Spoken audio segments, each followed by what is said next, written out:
12,000 miles isn't that far for a modern airplane, but what if that plane is 80 years old? Kevin Reese explains why a North Texas group is putting history in the air again. A hangar at Lancaster Regional Airport is home to some very old planes. Is just tightening the nut going to do it? No. And this one is about to go back in time. Right here is all the spare parts. Her name is Ready for Duty. She's 81 years old. A Navy Douglas Skytrain from World War II.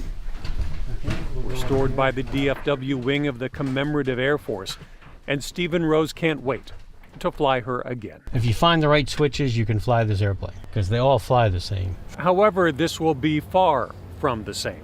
From Lancaster to the East Coast, across the Atlantic to Greenland and Iceland, Great Britain and France, to celebrate the 80th anniversary of the end of World War II. 80 years ago. Chris Volpe believes it's the only vintage plane from the U.S., making the multi-week 12,000-mile journey. Because having an airplane that still flies and sounds the way it did 80 years ago makes it more than an airframe. It becomes a time machine. Because part of the cargo they're carrying takes them back in time. More than 400 Brits died in training exercises in the U.S. during the war. Leonard Blower of the Royal Air Force is buried in Terrell. Rubbings of his grave and all the rest are being carried home. And hopefully reunite some of these with family members. That to me is the really exciting part, that you know that this airplane somehow had a history with a family or a person. That's kind of the cool stuff.